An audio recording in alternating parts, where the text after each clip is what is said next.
C'est toujours un plaisir de vous retrouver, chers téléspectateurs. Nous sommes une famille, comme vous le savez déjà. Aujourd'hui, on a décidé de parler de la famille, notre famille nucléaire en général, dans laquelle on se sent, ou on devrait se sentir en sécurité, en sûreté, protégé, sans aucun doute, avec beaucoup d'amour, beaucoup d'attention et beaucoup, on va dire, de confiance les uns pour les autres. Parce que mon oncle, j'étais encore jeune fille, il m'a accepté chez lui. Il a donné des consignes comme quoi je devais payer le courant, je devais payer l'eau, les factures d'eau, je devais rationner, mais j'étais encore jeune fille. Mais quand je tombe malade, parce que je suis tombée malade, j'écris demande de l'aide. Il n'y a que 2 personnes qui m'ont aidé. Ma petite soeur Bernadette, dans la 3e née, et ma maman. Sans oublier Nathalie aussi, 3 personnes. Le reste, 0, les tantes, les moqueries, les oncles, les moqueries. Donc, quand les gens ont des problèmes dans la famille, toi, tu es toujours prêt à aider. Mais lorsque c'est ton problème, tu appelles, personne ne vient à ton aide. Mais quand cette famille arrive à devenir comme une espèce d'arnaque pour nous, où on nous exploite au quotidien et on se sent plus forcément en sécurité, en sûreté au milieu de cette famille, qu'est-ce qu'on fait? Aujourd'hui, on parle de quand la famille devient une espèce d'arnaque.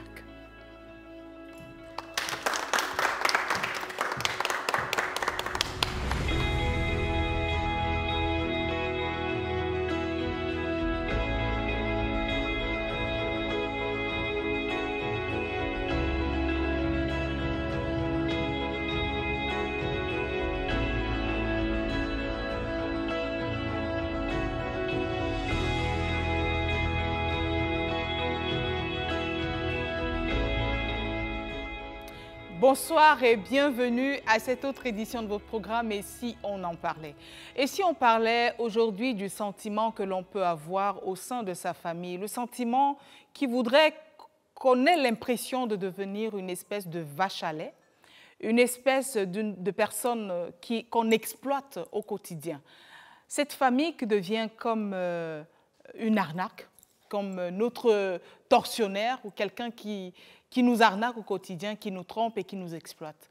Nos invités aujourd'hui ont décidé de délier les langues et de nous dire combien elles se sont sacrifiées, parce que ce sont 3 femmes, elles se sont sacrifiées pour leur famille et aujourd'hui, elles sont au bout du rouleau. C'est comme la poule aux œufs d'or quand on ne l'a pas tuée. Mais ici, elles ont l'impression que même la poule sera bientôt tuée. C'est Calix, Liliane et Marthe.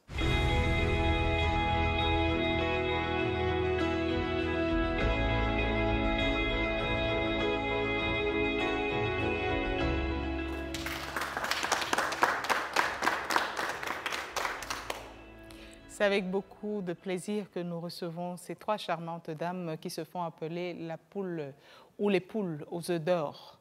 Mais les poules sont toujours vivantes, heureusement, donc vous pourrez encore pondre les œufs d'or. Bonsoir Calix. Bonsoir Sidonie. Bonsoir Marthe. Bonsoir Liliane. C'est un plaisir de vous recevoir. Merci. Alors aujourd'hui, vous vous plaignez de ce que vous vous sentez un peu comme exploité au sein de vos familles. Hein. J'imagine que les téléspectateurs qui nous regardent, il y en a qui sont également dans cette situation, des personnes qui se sentent exploitées au sein de la famille. Alors, comment vous pouvez expliquer cela? On va commencer par Liliane. En fait, je prendrai tout d'abord mon cas. Je suis née dans une famille de 8 enfants, une famille pas assez de moyens. Alors, il s'avère que depuis pratiquement 30 ans, je suis devenue celle-là qui est la mère, qui est le père des aînés, le père des cadets, la mère des enfants, autant pour moi.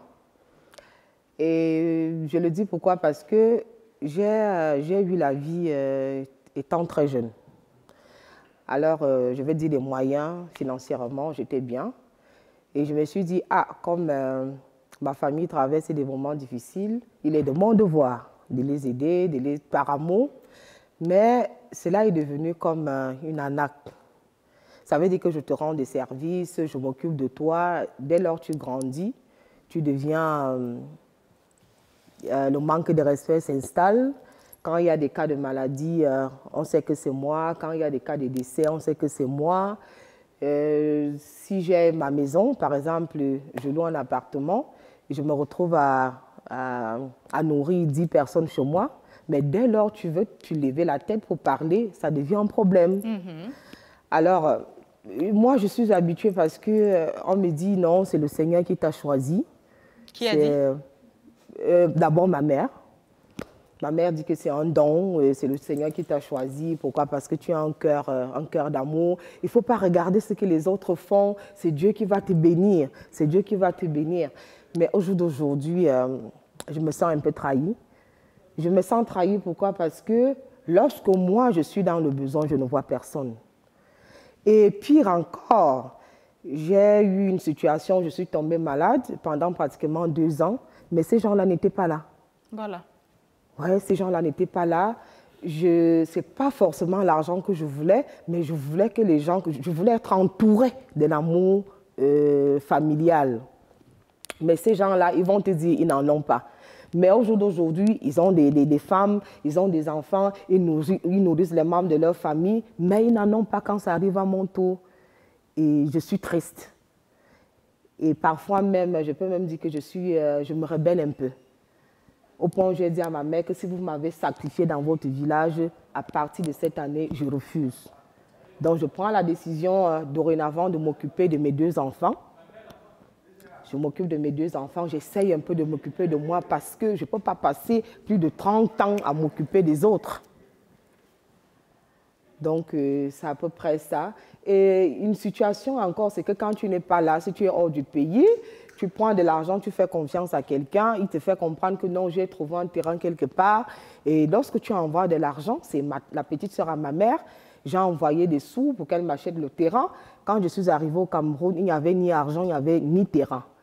Et lorsque tu vas te lever pour parler, on va te dire non, non, c'est la sœur de ta mère, c'est le sang. C'est la famille. C'est la famille. Au nom de la famille. Au nom de la famille, tu ne dois même pas la mener en justice. De quelle famille parlons-nous? Ah, voilà. C'est à sens unique? Donc, franchement, moi, je suis trahie. Moi, je suis trahie. J'aimerais même voulu que si les membres de ma famille peuvent être à l'écoute de cette émission, pour comprendre que... Bien sûr qu'ils sont à l'écoute, c'est une émission très suivie. À un moment donné, ça ne va pas. Alors, il y a même des moments, parfois, cela te pousse à mener une vie que tu ne devrais pas. Parce qu'il y a un homme qui vient vers toi, parce que l'homme-là a des moyens, on te dit non, il est bon, il est bien. Mais intérieurement, toi-même, tu sais que non, cette relation n'est pas bonne pour moi. Mais comme il est là pour résoudre un certain nombre de problèmes... De la famille, on t'encourage.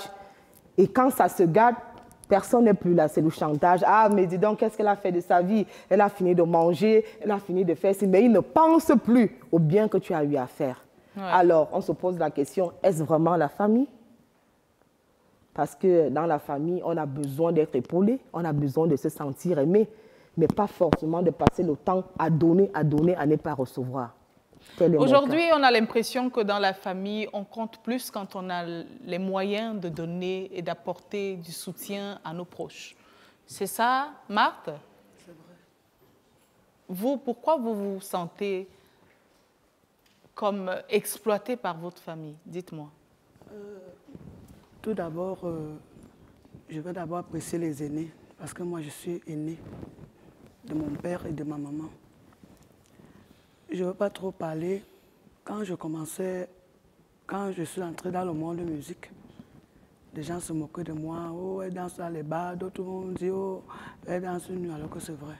C'est faux. Maintenant, quand j'ai commencé à avoir un peu d'argent, c'est tout le monde qui me demande. Et comme moi, j'ai le bon cœur, je suis lâche, je donne à tout le monde. Mais quand je tombe malade, parce que je suis tombée malade, j'écris demande de l'aide. Il n'y a que 2 personnes qui m'ont aidé. Ma petite sœur Bernadette, dans la 3e née, et ma maman. Sans oublier Nathalie aussi, 3 personnes. Le reste, c'est 0, les tantes, les moqueries, les oncles, les moqueries. Ils se moquaient de vous, pourquoi? Oh, elle se croit déjà une grande artiste internationale. Maintenant, elle est malade. Oh, qu'il y a même des enfants dans la famille que j'ai aidés, qui ont les diplômes, je ne peux pas citer. les noms ici, qui ont les diplômes pour CPE, BPC, pour avoir bac. Moi, j'ai aidé avec mon argent de musique. Alors que ce sont les mêmes gens que leurs parents se moquaient de moi. Donc, la famille, ça ne vaut pas la peine. Oh non, vous n'allez pas le dire ici quand même. Certains membres de la famille, ça ne vaut pas la peine. Parce que quand ils sont au besoin, tu les aides. Mais au retour, ce sont les moqueries. Tu es malade, personne ne t'aide. Personne. Plutôt on se moque de toi. Si vraiment la famille peut changer, si tout le monde peut avoir le bon cœur, le mauvais cœur ne sert à rien. Cette arnaque se manifeste comment, selon vous? En dehors du fait qu'on ne soit pas venu à votre chevet quand vous avez été malade, mais quels sont les autres actes qui vous poussent quand même à dire définitivement que vous êtes comme une espèce de vache à lait? Quelqu'un vient, quelqu'un t'appelle, oh, je suis malade, machin, alors que c'est faux, juste pour prendre ton argent. Comme tu as aussi le bon cœur, tu donnes. Mais quand tu fais les enquêtes, c'est faux. Tu te retrouves en train d'aider plus de 10 personnes avec ton petit argent que tu travailles. Vous voyez un peu. Donc c'est à peu près ça.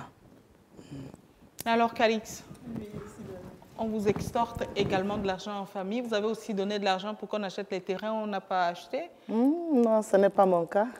Ce n'est pas mon cas. Parce que je me rappelle quand même d'une histoire, elle est très bien connue puisqu'elle a défrayé la chronique. Hein. On a vu sur les tabloïds et autres journaux une fille qui vit de l'autre côté. Elle a envoyé de l'argent ici pour qu'on lui achète un terrain et qu'on construise également une maison et tout.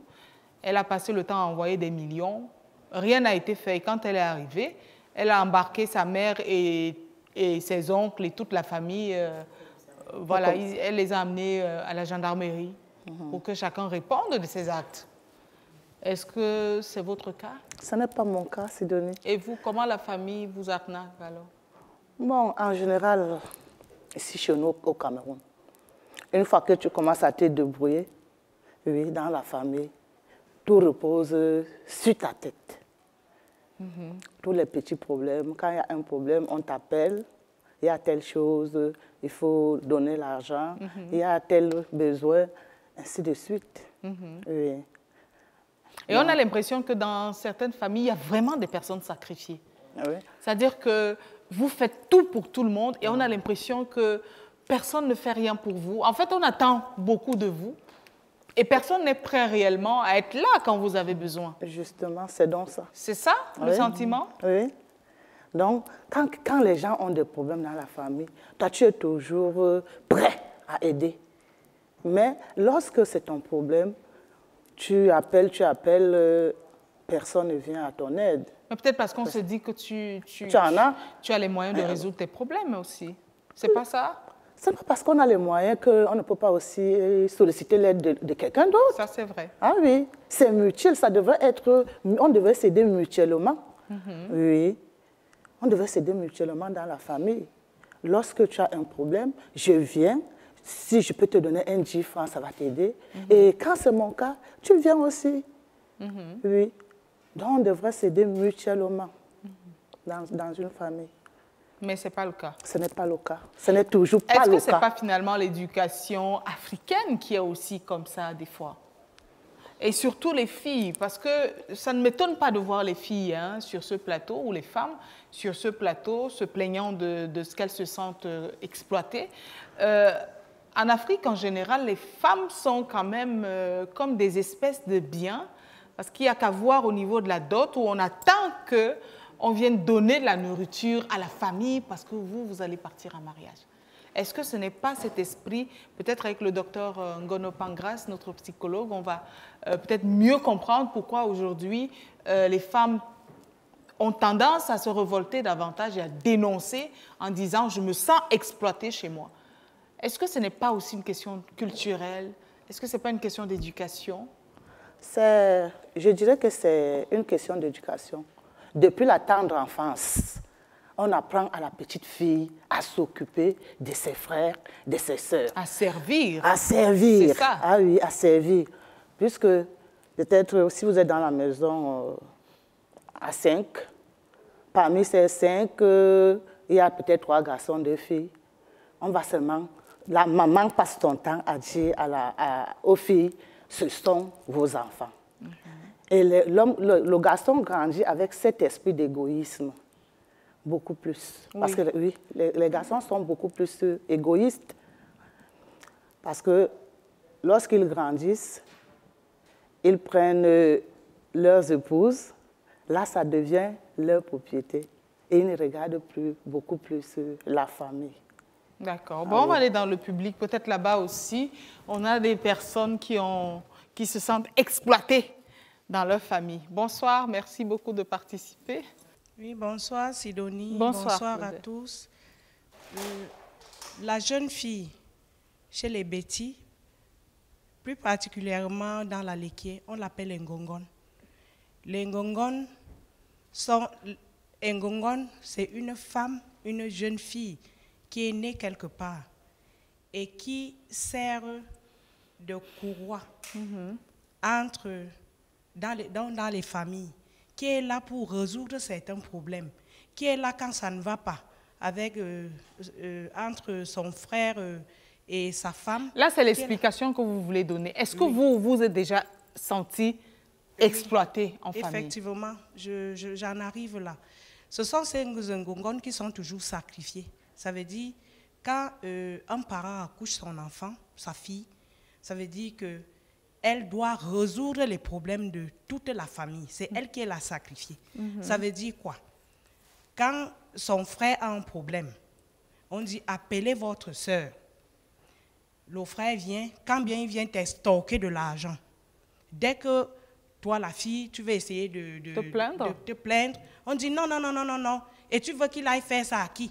Il est parti escroquer l'argent d'une autre personne ou d'un babileke ou d'une autre tribu, parce que c'est ça, une autre tribu. Non, tu dois supporter parce que c'est toi leur soeur. Tu veux quoi? Plusieurs fois. Ils font ça exprès parce que non seulement, ils savent que tu ne peux pas aller te plaindre. Mais tu peux, bien sûr, qu'on a vu l'exemple de la dame qui a amené toute sa famille à la gendarmerie. Je vous dis, chez nous, on sait que non, tu ne peux pas aller te plaindre parce que tout le village, toute la société sera contre toi. On va te le village va te manger. Voilà. On va te maudire. On va même te maudire. On va te maudire. On va te maudire que non, tu as un mauvais cœur, tu n'as pas le cœur de la famille. Tu n'as pas le cœur de la famille. Alors là, ça va dans tous les sens. Escroquerie, mépris même. On crée même des situations. Tu donnes même l'argent à ton frère.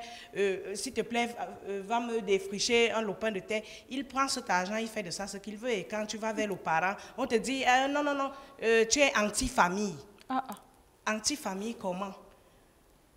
Après, quand ils finissent de vous exploiter comme ça, quand cet argent finit, on commence à vous narguer, on commence à se moquer de vous.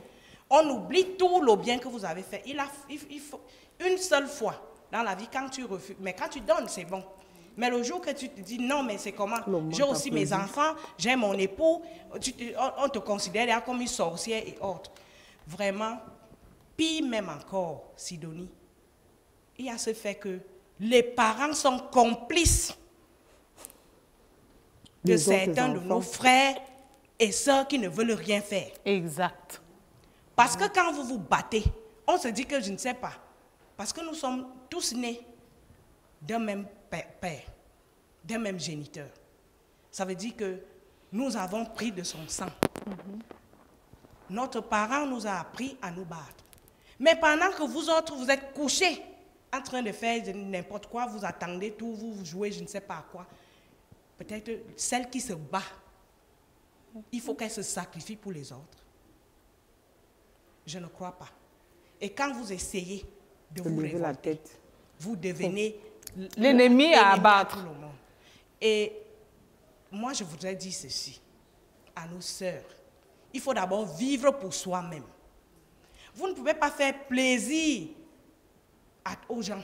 Quand bien même vous allez faire plaisir aux gens, à la fin, personne ne va reconnaître. Vivez d'abord pour vous et non pour les autres. N'ayez pas peur qu'on vous crête de, je ne sais pas, d'un hibou ou quoi. Mais tant que votre famille. Parce que certaines filles délaissent même leurs enfants au profit de leur famille. Ça veut dire que ton enfant a besoin même de quelque chose.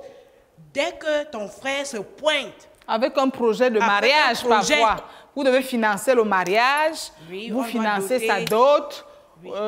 Son concours, il doit faire un concours, c'est vous qui devez financer. Oui, vous abandonnez votre enfant, votre sang, pour vous sacrifier, alors que c'est ce sang-là, vos propres enfants, qui vont vous soutenir. Vous les oubliez pour la famille. Et après, on entend les pleurs. Donc vraiment, vivez pour vous. Faites ce qu'il faut faire, mais n'exagérez pas. N'allez pas voler. Ne vous sacrifiez pas pour vous, pour les autres. Sacrifiez pour votre famille interne. Ça veut dire vos enfants. Merci beaucoup. Quelqu'un d'autre? Quelqu'un d'autre? Est-ce que vous vous sentez exploité? Ou bien madame vous a interdit? Venez par ici. Parce que souvent les hommes, même quand ils n'ont pas les moyens, dont ils ne peuvent pas donner à la famille, ça devient que c'est madame de la femme qui ne veut pas qu'il donne. Bonsoir Sidonie. Oui. Le thème d'aujourd'hui, moi je dirais... Ou bien vous exploitez vos sœurs. Pas tout à fait. Ben pas tout à fait, mais un peu. La maman dit tantôt, la famille, c'est la complémentarité, on se soutient. Mais à cela que certains doivent vivre aux dépens des autres, c'est un problème. Chacun doit savoir produire. Cette production doit être au service de tous et non aller vous asseoir, croiser les bras, dire non, j'ai ma grande soeur qui est en Europe. Dès que la femme tu bipes, dès qu'elle appelle, tantine, comme tu vois là, je suis malade. Le gaz est fini. Ou la maman est malade au village, il n'y a rien de tout ça. Exact. La famille, c'est quoi? C'est ce petit socle que nous formons pour essayer d'émerger. Et l'émergence, c'est quoi? Ce n'est pas une personne. L'émergence, c'est tout le monde. Même si tu n'as rien, quand tu appelles ta grande soeur, quand tu serais ici au pays, tantine, j'ai ton petit pomme que j'ai fait au frigo là, tu manges. Ça lui fait aussi plaisir. Mais qu'on ne pense pas que c'est avoir les moyens qui est la famille, non. Voilà. La famille, c'est aussi ça. Et ça nous épargne de beaucoup de stress.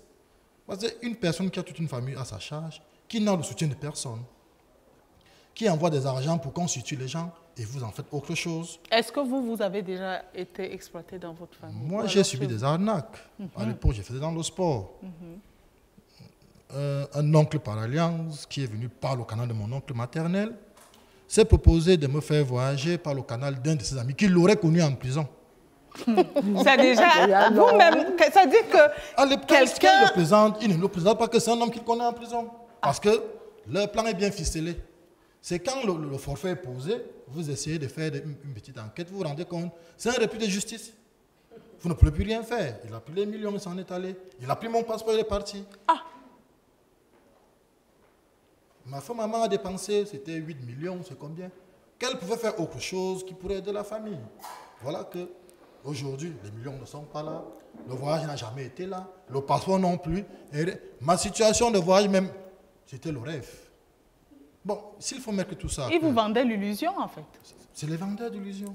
C'est en famille qu'on subit la marginalisation de la vente d'illusions. En famille. Parce qu'il y a une confiance totale. Innée. Totale. On est lié par le sang. Et tu sais que ton sang ne peut pas te trahir. Voilà. Et quand ce sang te trahit, à un moment, tu te sens abandonné par tout le monde. Tu as même honte de t'exprimer en public parce que les autres vantent leur famille. C'est ça. Mais la tienne, tu as peur d'en parler. Parce que tu n'es qu'entouré d'escrocs, des gens qui ne veulent rien faire. Quand tu arrives, on attend que tu mettes 5 francs sur la table pour que tout le monde mange. Personne ne peut dire, comme tu es arrivé, nous on n'a rien ici. Il y a même la sauce d'arachide à côté. Voilà. Même, il y a même les arachides grillés. Ah oui, c'est ça. On va où? La famille, c'est cette complémentarité. Personne ne se suffit. Et on se complète. Et c'est l'ensemble d'un minuscule qui fait un grand. C'est ça. Si on se soude, on est difficilement fragile. Mais si on reste seul, une seule personne à la tête, dès qu'on la bat, vous êtes fini. C'est tout. Vous n'avez plus personne. Donc il faut savoir protéger en fait ces personnes qui ont la capacité d'aider. Mais au lieu de les protéger, on les expose. Vous les exposez, vous les vendez aux autres. Merci beaucoup. Quand la famille ne nous protège plus, Qu'est-ce que nous devenons? Bonsoir, Sidonie. Bonsoir, merci beaucoup de participer. Bon, il y a un adage chez nous qui dit qu'une main ne peut pas attacher un paquet. C'est ça. Ça veut dire que si je suis bien, tout le monde doit être bien, mais il ne faut pas forcément attendre tout de moi, comme la dame a dit. Ça veut dire que si je te donne l'argent pour faire tes études, il faut vraiment t'appliquer pour aider d'autres personnes. Donc vraiment, la famille, parfois, nous sommes déçus et la déception là nous rend faibles. On ne peut plus. Vous avez été déçus comment? Bon, ma déception, c'était par rapport à la servitude. Tu faisais tout pour la famille, mais on dit souvent le merci du chien, c'est le caillou. Après, on ne te connaît plus que tu avais fait. On te dit non, rentre dans ta famille interne. Nous, là, on ne te connaît plus. Ça veut dire quoi? Expliquez-nous, parlez-nous de ça. Tu habites chez ta tante, tu fais tout, tu t'appliques, tu fais tout. Mais tu es là, tout ce qu'il faut faire, c'est toi. Les autres émergent dans les études, toi, tu es là, sur place. Mais quand le pire arrive, ou peut-être le décès, bon, je prends l'exemple, on dit non, rentre là où tu es venu. Tu n'es plus de nôtre. Sidonie, tu fais comment? Tu es déçu, tu es abattu, tu rentres. Et après, tu ne peux pas être la même personne pour aider après, pour soutenir, même pour aider. Parce que quand tu vas venir de l'Europe, Esther fait ceci, tu dis non, c'était avant, comme on dit au quartier. Tu ne peux plus, parce que tu as été déçu depuis la genèse. Donc c'est ça mon cas. Mais pour la famille, vraiment, ça déçoit. Mais on fait avec. On ne peut plus régner notre famille, on ne peut plus enlever le sang. Donc c'est ça le problème. Merci beaucoup.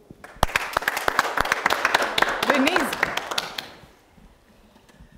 Merci Sidonie de me passer la parole. Oui, par rapport à la famille, l'anarque en famille, généralement sont des aînés. On les appelle les sacrifiés. Parce que, surtout au pays bamiliqué, quand tu es né, on dit, quand tu es une femme, on sait que tu es la maman. Et quand tu es un homme, on dit le père. Donc, tu as la charge de prendre soin des cadets. Oui. Et c'est ainsi, quand l'aîné et surtout quand il a réussi, c'est le succès pour toute la famille. Parce que vraiment, il va vraiment prendre cette charge de la famille-là. Il va porter ce fardeau.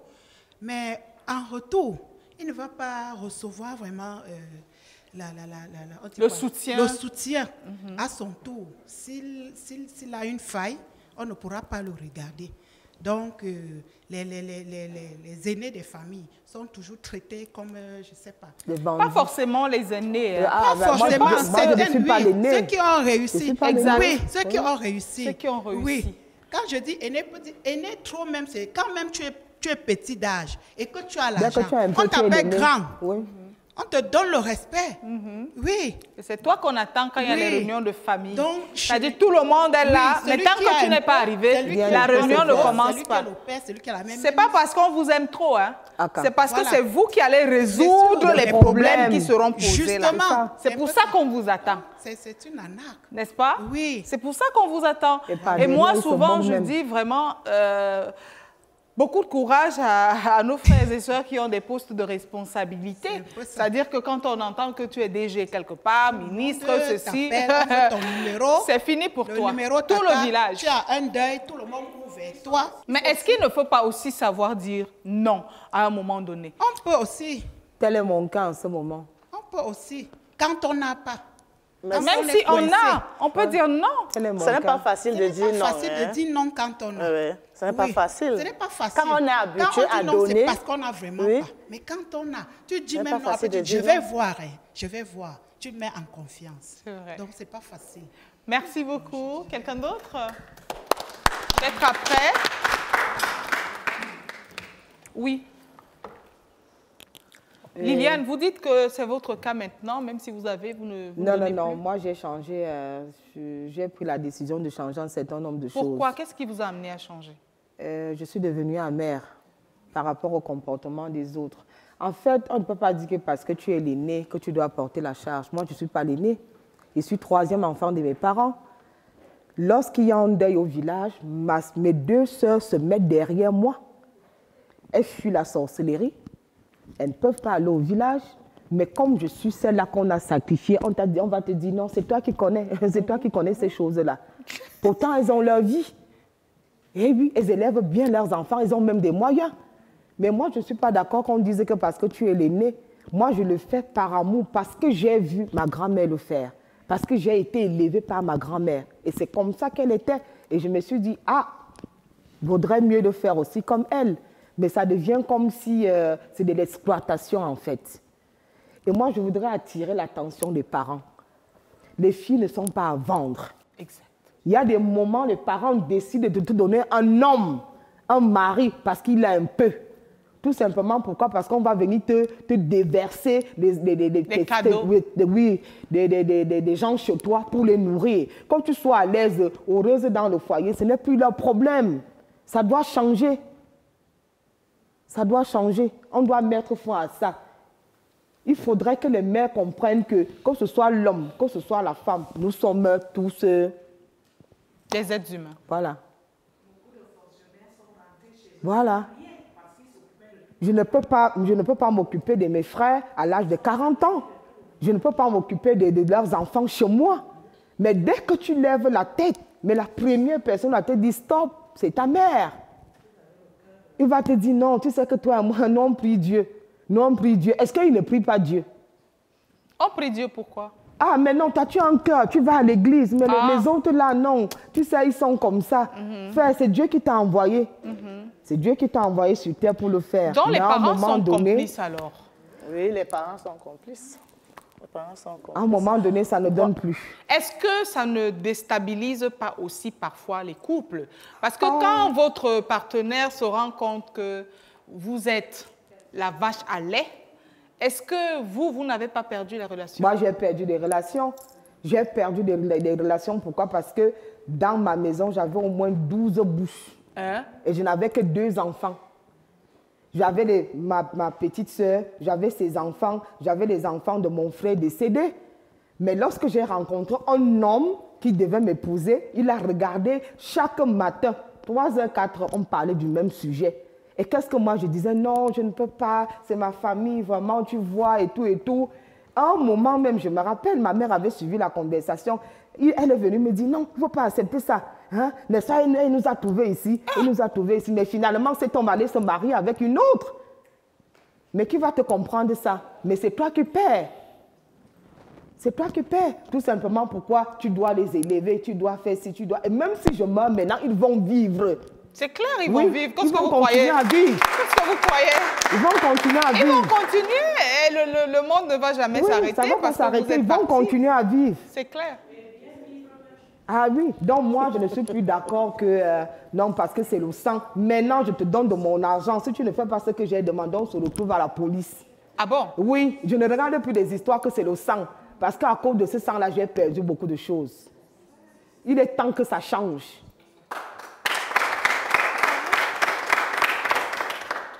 Ce qu'il peut seulement demander, c'est d'arrêter l'ingratitude, d'être reconnaissant. Ce qu'il peut demander aux familles, d'être reconnaissant, que la personne se m'aide souvent. Et de bénir même la personne. Oui, d'arrêter l'ingratitude, les moqueries. Donc, malgré le fait que vous donnez, on vous maudit encore? Les moqueries. On se moque de toi? Les moqueries. Moi, j'ai vécu chez mon oncle. Attendez. J'ai vécu chez mon oncle ici à la Cité Verte. Parce que mon oncle, j'étais encore jeune fille, il m'a accepté chez lui. Il a donné des consignes comme quoi je devais payer le courant. Je devais payer l'eau, les factures d'eau. Je devais rationner, mais j'étais encore jeune fille. Je dirais même que c'est mon oncle qui m'a envoyé dehors. Je ne connaissais pas encore les hommes. Le frère à ma mère. Mais dès lors, je ne faisais pas ça. C'était un problème. Il menaçait de me mettre dehors. Ça alors? Ah oui. Et lui, il savait bien que vous ne travailliez pas? Mais non, il savait. Mais vous allez prendre l'argent où? Ah ben, j'étais déjà femme. Puis j'étais, à l'époque, j'étais quand même... les gens me voyaient à la Cité Verte, on me voyait, on appréciait. C'était un homme en tenue. Donc, dans leur causerie, ils disaient que mais tu es déjà une femme. Mais après, il a vendu la maison de la Cité Verte qui coûtait moins cher. Je lui ai dit, mais laisse-nous avec cette maison. Quelque temps après, quand il s'est retrouvé retraité au village, moi, j'avais déjà mon appartement. Il est venu un soir pour dormir. Mais non, excusez-moi de vous dire, j'ai dit à mon oncle, je te donne à manger, à boire, mais après, tu vas chercher ailleurs. Parce que tu ne peux pas refuser un bien qui peut nous aider, mais par après, revenir dormir chez moi, non. Donc, à un moment donné, il faut taper la main sur la table. Il faut taper la main sur la table. Et c'est ce qu'ils sont en train de faire en ce moment. Je dis à ma mère, je te respecte, tu es notre mère à tous, mais je pense d'abord à moi et à mes enfants. C'est clair, parce que personne ne va penser à vos enfants si vous n'êtes pas là. Ça, c'est clair, oui. Oui, je disais, moi, j'ai pris ma cousine à la maison. Elle faisait la classe de première. La première année, elle n'a pas eu le probatoire. La deuxième année, elle a eu le probatoire. Et tout ça, c'était à ma charge. J'appelle donc ma tante, paix à son âme. Je lui dis, bon, il faut, cette année, je vais envoyer l'enfant à l'internat à Bamenda. Je n'aurai pas assez de moyens. Il faudra que tu envoies l'argent de poche à ton enfant. Ça m'a valu une bastonnade chez moi. Comment ça? Ma tante est venue me taper, elle est venue me taper chez moi. Attendez. Oui? Vous étiez bébé? Je n'étais pas bébé. Bébé, comment bébé? Le bébé garde un autre bébé. Mais elle tape sur vous, pourquoi? Pourquoi je lui ai demandé ça? Je me prends pour qui? Mais ce n'est pas son enfant. Elle m'a dit, tu te prends pour qui? Pour me demander. L'argent de poche, je n'ai pas dit que tu m'aides, tu rationnes. L'argent de poche à ton enfant. Devant ses enfants. Elle est venue taper sur moi. Oui? Et vous avez fait comment? Vous avez porté plainte? Porté plainte comment? Pour agression? Non, à ma tante, Sidonie. Sidonie à ma tante, la petite soeur à ma maman. Tu ne peux même pas lever la main pour rendre. Non, mais non, pas rendre, mais porter plainte. Non, pas du tout. Je n'ai pas porté plainte. Donc, ça veut dire qu'elle peut venir chez vous, elle vous fait du mal, et puis elle s'en va parce qu'elle est la tante. On va dire que c'est la famille. C'est la famille. Ça va se régler en famille. Non, bon, okay. Ici chez nous en Afrique, au Cameroun. Est-ce que vous avez donc convoqué une réunion de famille pour dénoncer ça? Non, tout le monde était là. C'était une assise familiale. Presque tout le monde était là. Ah, oui, tout le monde était là. Quelle a été la réaction des autres membres de la famille? Puisque je suis l'aînée même de tous ces enfants là. On a dit que c'est bien. Ils n'ont rien dit. Mais elle m'a dit, sa fille ne viendra plus chez moi. Et jusqu'à l'heure où nous parlons là, elle n'a jamais eu le bac. Sa fille n'a pas eu le bac. Donc elle n'a pas continué les études? Elle est revenue, puisque j'habitais à Bafia, j'étais à Bafia. Elle est revenue, mais je lui ai dit, là où tu reviens là, ignore, oublie-moi. Ah là, vous avez eu le courage? Oui, j'ai dit à sa fille, oublie-moi. Oublie même que nous sommes parentés. Oublie que nous sommes parentés. Ne passe même plus jamais chez moi. Et c'est ce qu'elle a fait. Elle a commencé à errer. Elle va ici, on la met dehors, elle va là-bas. Jusqu'à aujourd'hui, elle n'a pas eu le bac. Mais avant de mourir, elle m'a demandé pardon. Ma tante, elle m'a demandé pardon. La famille, c'est compliqué. C'est compliqué, ce n'est pas facile. Ce n'est pas facile, Sidonie. Ce n'est vraiment pas facile avec la famille. On va recevoir notre très cher psychologue, le docteur Ngono Pangras. Avec elle, on va continuer dans ce même sillage, mais elle va nous apporter beaucoup d'éléments de réponse quant à savoir comment est-ce qu'on peut en arriver là. Pourquoi est-ce qu'aujourd'hui, depuis la nuit des temps, c'est vrai, mais davantage aujourd'hui, peut-être à cause de la crise économique, on ne sait pas pourquoi les familles sont devenues si matérialistes. Et pourquoi est-ce qu'on peut se sentir en insécurité, en insécurité au sein de la famille parce qu'on se sent exploité. Le docteur.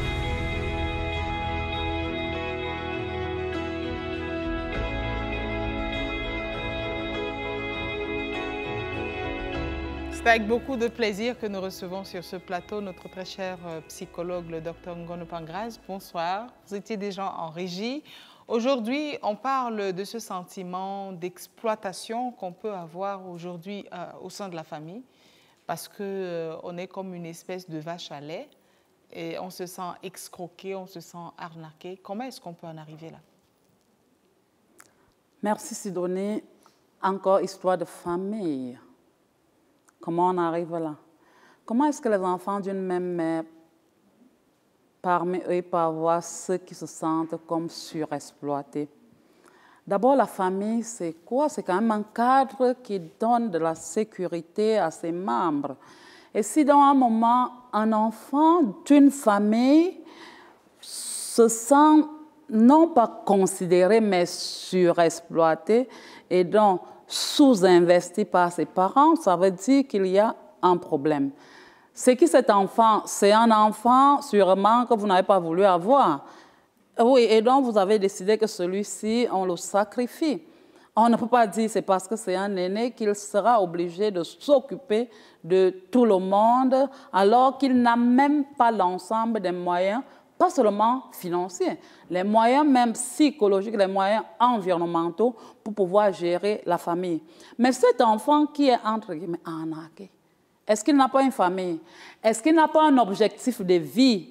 Pourquoi est-ce que les parents, eux, ne se posent pas des questions de savoir quel est son objectif de vie à lui ou à elle, au point où il devient ce qu'on appelle dans le champ de la psychologie, dans le processus de parentification, alors qu'il n'est pas votre parent. Ça, c'est l'une des choses. L'autre chose, c'est que c'est sûr qu'il y a des enfants qui acceptent aussi cela, hein, parce que dans la famille, tout enfant n'accepterait pas d'être la vache à lait, d'être la sacrifiée, parce que j'ai suivi les gens dire, on a peur d'être maudit. Maudit par qui? Maudit par le parent. Pourquoi? Parce que vous ne vous occupez pas de vos frères et sœurs? Ah non, non, non, non. Je ne vois pas un parent dont la malédiction va arriver à m'atteindre parce que je ne me suis pas occupé de mon frère ou de ma sœur. Si la loi me demande de m'occuper de mes parents quand ils sont faibles, la loi ne m'oblige pas de m'occuper de mes frères et sœurs, comme s'ils deviennent d'ailleurs une puce, une charge qui, entre guillemets, plus tard me donnera du sang à perdre, ou alors me fera oublier ma propre famille ou mes enfants. Et puis, quand vous finissez de vous occuper d'eux, qui va s'occuper de vos enfants? Personne. Vos enfants sont abandonnés. Et donc, à un moment de l'adolescence, il y a certains enfants qui vont demander à leurs parents, « Maman, aujourd'hui, tu n'as plus d'argent. Quand tu avais de l'argent, il y avait les tontons tels ici, là, que tu élevais, qui ont déjà de l'argent. Maman, ils ne viennent pas nous donner quelque chose à manger. Ils ne sont plus là. Vous êtes épuisés financièrement, psychologiquement, moralement. Vous avez tout épuisé aujourd'hui. Vous n'avez plus des ressources pour subvenir aux besoins de vos propres enfants, ce qui est un problème.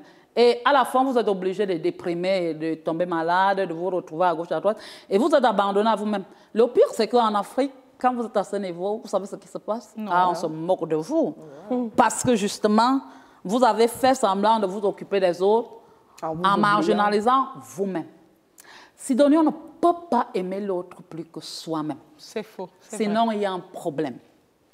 Si on aime l'autre plus que soi-même, ça veut dire qu'on n'a pas compris qui on est. Et on n'a pas compris, effectivement. Non, ça veut dire tout simplement qu'on n'est pas normal et qu'on a besoin d'aide. Voilà. On n'a pas compris. Je voulais arriver là. On n'a pas compris qui on est. On n'a pas compris le sens de la vie. Il faut quand même tendre la main à l'extérieur pour demander le secours. Et si vous ne pouvez pas vraiment, il faut que les gens essayent de se rendre compte que vous souffrez en vous. Et vous avez besoin qu'on vous vienne en aide pour sortir de là. Mais vous savez qu'il y a des familles, des fois, quand vous commencez peut-être à vous construire une maison, vous commencez à bâtir une maison, on dit, mais elle a l'argent pour construire alors que nous, on a besoin d'argent pour faire telle chose. Raison pour laquelle... Oui, votre maison, hein? Oui. C'est-à-dire que là où vous allez habiter avec vos enfants et tout, la famille estime que c'est une dépense. C'est une dépense inutile. Ah, donc, elle est partie s'acheter une voiture, alors que nous, on a tel problème. Oui. Ça, c'est parce que, Sidonie, les gens n'arrêteront pas de parler. Et donc, il faut les écouter parler tout en avançant dans ce qui vous fait plaisir et non ce qui fait plaisir à l'autre.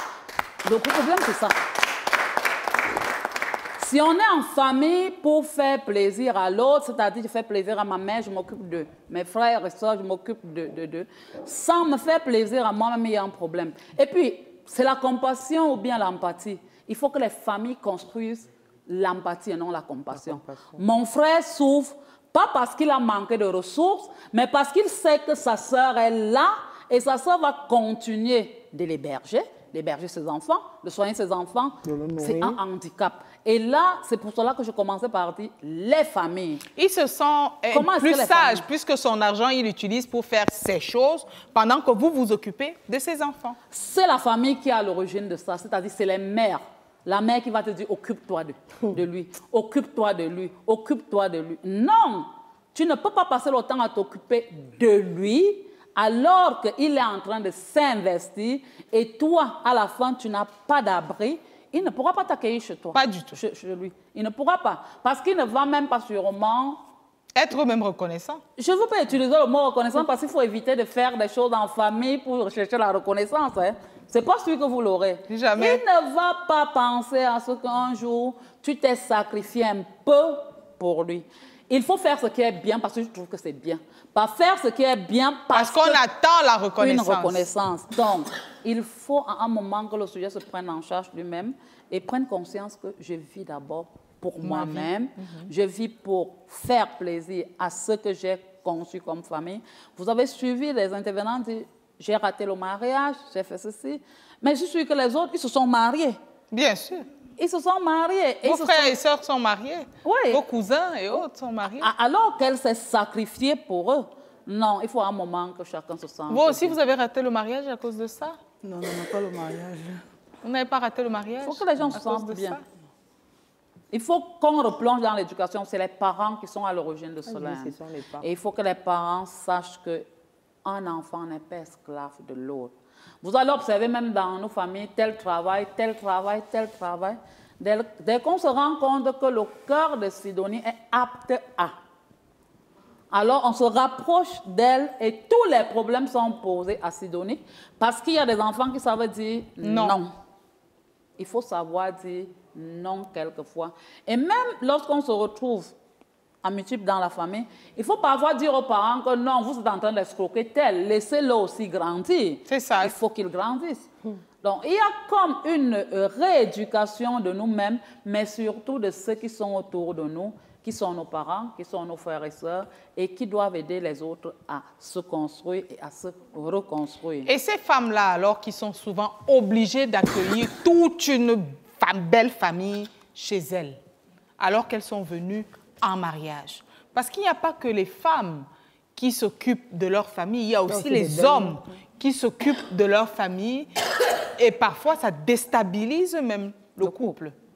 Oui, mais Sidonie, vous êtes allé en mariage, vous avez épousé dans le sens de l'Afrique toute la famille apparemment. Exact. Non, vous n'avez pas épousé toute la famille. Le législateur camerounais n'a jamais dit que vous avez épousé toute la famille. Ils disent que ce n'est pas le mariage de deux personnes, c'est deux familles. C'est deux familles qui se sont assises pour essayer de s'étudier et s'échanger des personnes ou alors se prendre deux personnes. Mais le mariage ne peut pas se passer à 4, on se retrouve à 1000 dans une famille, dans une société où la vie devient d'abord très difficile, une société où vous n'êtes pas sûr que la femme sera prête ou alors l'homme sera prêt à accepter les 22 personnes que vous allez amener, les frères et sœurs.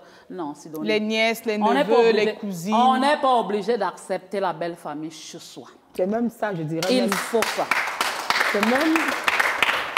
C'est des erreurs que les femmes commettent souvent pour dire « je commence à négocier le mariage par ça, en les acceptant chez moi. Et avec le temps, je vais essayer de voir. » Mais avec le temps, vous avez déjà tout faussé, hein, parce que vous avez décidé au début qu'ils peuvent venir. Mais à un moment, il faut rompre ça. Il faut que vous-même vous vivez. Après, ils vous amènent des problèmes. Parce qu'en réalité, ce n'est pas souvent le mari qui a le vrai problème des épouses. C'est la belle famille qui est le problème. Ce n'est pas le mari qui s'implique. C'est une soeur qui n'est pas mariée ou un frère qui dit, bon, la femme là... Ou qui est mal mariée. Ou qui est mal mariée, oui. Et qui dit, la femme là dérange. La femme là, elle nous a défendu la nourriture. La femme là, la femme là, la femme là. Et votre mari, malheureusement, est lié à eux quand même par le sang. Hein. Donc, de temps en temps, il va prêter l'oreille à ce qui se dit. Mais vous-même, soyez fort. Vous n'êtes pas allé épouser une famille.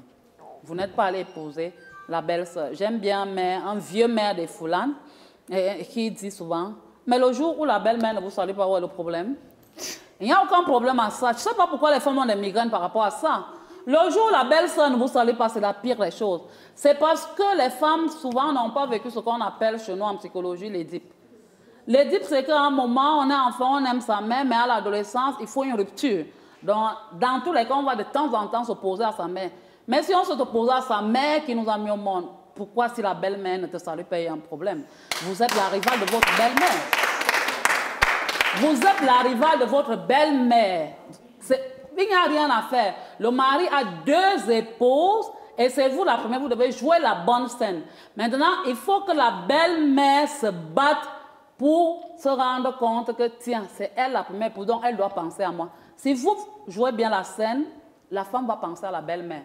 Mais si vous jouez mal la scène, vous, l'époux, la femme va vous dire que moi-même, j'ai ma mère. Et donc, il faut que les femmes apprennent à prendre leurs responsabilités en main, même dans le mariage. On n'épouse pas la belle famille, on épouse un homme qu'on veut construire. Merci beaucoup. Est-ce qu'il y a des questions en direction de notre très cher psychologue? Quelqu'un veut poser une question? Moi, je voudrais poser une question au Bien docteur. Généralement, en fait, tout à l'heure, elle a dit l'homme n'épouse pas la belle-mère, l'homme n'épouse pas la belle famille. Mais je voudrais mentionner ici... Elle a dit la femme. À la femme. Il y a les hommes qui prennent des décisions à t'épouser parce que la mère a donné son accord, parce que la belle-sœur a donné son accord, parce que les enfants que tu as trouvés chez lui, peut-être s'il a fait un premier mariage, ils sont d'accord. Mais puisque tu es donc en train de négocier, avoir un mari, il faudrait accepter cette situation. Vous voyez comment je fais?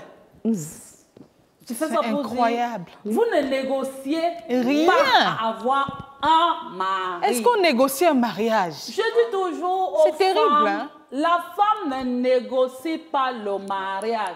Le mariage vient à nous parce qu'on est préparé pour le mariage. Je ne cherche pas et parce qu'on l'accepte. Et on l'accepte. On est Vous négociez quoi? On négocie pas le mariage. On n'a rien à négocier. Le mariage vient à nous sans négociation.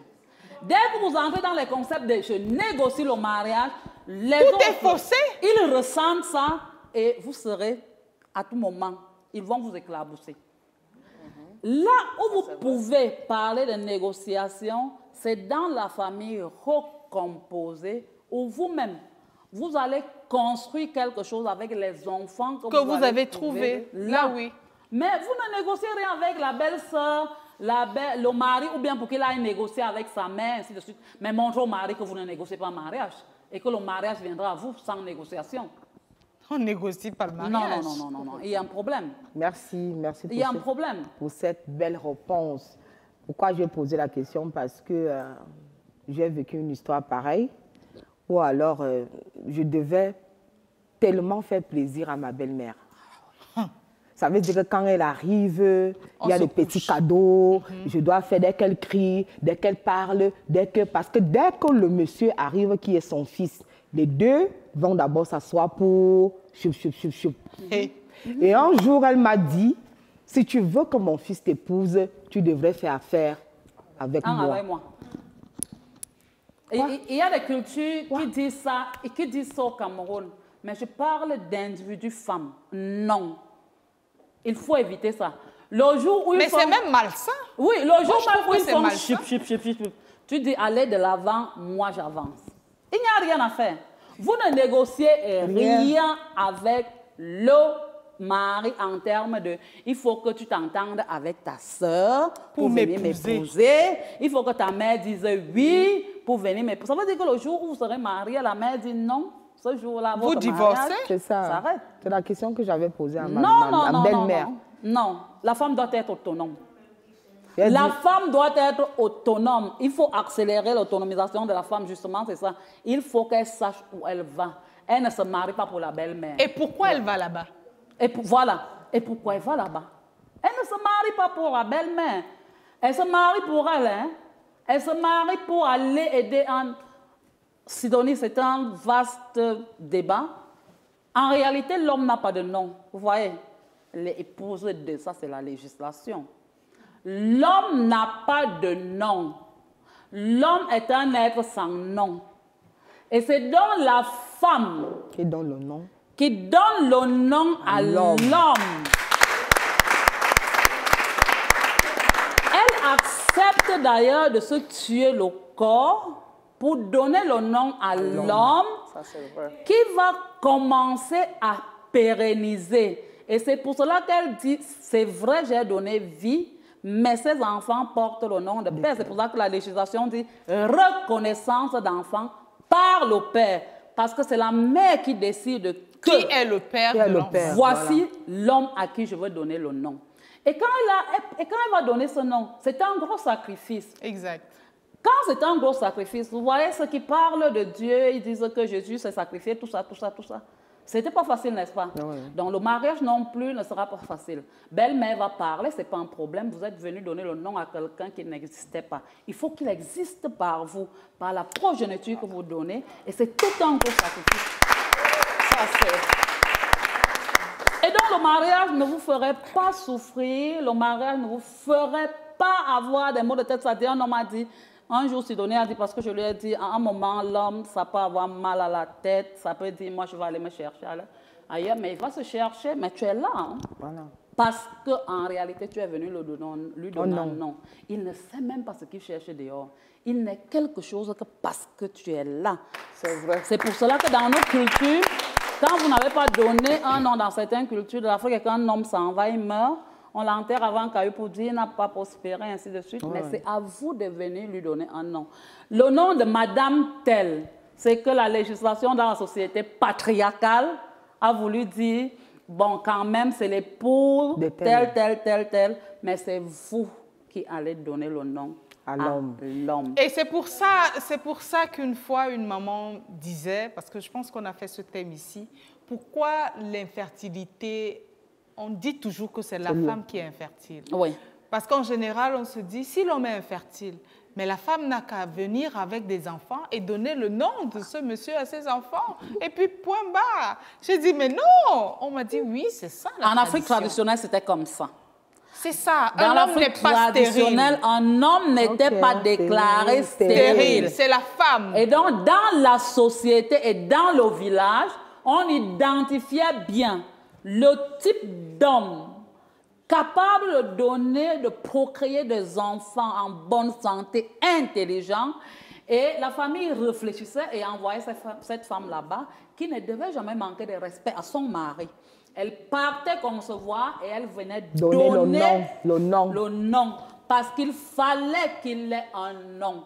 Il n'y a pas de stérilité en Afrique de la part du masculin. C'est ça. Donc aujourd'hui, on parle de cette arnaque dans la famille.